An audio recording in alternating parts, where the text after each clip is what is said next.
இப்போ நம்ம வந்து இந்தோனேஷியா சர்வரில் இருக்கிறாங்க. இந்த சர்வரில் வந்து இப்போ வந்து இன்குபேட்டர் இருக்குது. இன்குபேட்டர் வவுச்சரை வந்து நம்ம ஒரு வெப் ஈவெண்ட்டில் 6 மேட்ச் விளாட்னா கொடுக்குற மாதிரி கொடுத்துக்கிறாங்க. அந்த வெப் ஈவெண்ட்டில் 6 மேட்ச் விளாட்னா 90% டிஸ்கவுண்ட் வரும். அந்த டிஸ்கவுண்ட்டை வச்சு நம்ம இப்போ வந்து இன்குபேட்டர் வவுச்சர் 10 எடுத்துக்கின்னு போய் ஸ்பின் பண்ணலாம். அதுக்கு முன்னாடி வந்து சேனல் யாராவது சப்ஸ்கிரைப் பண்ணுங்கள். புதுசாக இருந்தால் ஒரே ஒரு லைக் மட்டும் பண்ணுங்கள். போய் இப்போ வந்து ஸ்பின் பண்ணுறோங்க. ஸ்பின் பண்ணியே தேடுறோம். இந்த சர்வரு இப்போ ஒரே ஸ்பின் தான் பண்ண வேண்டியது இருக்குது. நம்மளோட ஆல்ரெடி இருக்குது அவுச்சரு.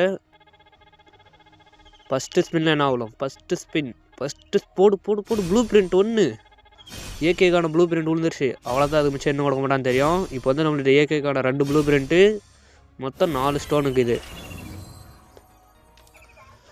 அடுத்து வந்து இப்போ இன்னும் ஒரு ஸ்பின் பண்ண பாருங்க. இன்னும் 5 அவுச்சர் இருக்குது. 5 அவுச்சரில் நம்மளுக்கு இன்னும் 2 ப்ளூ பிரிண்ட் மட்டும் விழுந்துச்சுன்னா ஒரு ஏகே எடுத்துன்னு போயினே இருக்கலாம். விழுமா? ஃபஸ்ட்டு இன்னும் ஒரு ப்ளூ பிரிண்ட்டு போடு. ஸ்டோனு 1 ஃபஸ்ட்டு ஸ்டோன் விழுந்துருச்சு. 2வது ஸ்டோனு லக்கு பாருங்கள். 10 அவுச்சரில் ஒரு ப்ளூ பிரிண்ட்டு 2 ஸ்டோன் எடுத்துட்டுங்க. இப்போ வந்து அடுத்து என்ன பண்ணுறதுன்னா மொத்தம் 6 ஸ்டோனு 2 ப்ளூ பிரிண்ட்டுக்கு இது. இன்னும் நம்மளுக்கு தேவை 2 ஸ்டோனு 2 ப்ளூ பிரிண்ட்டு. எப்படி இருந்தாலும்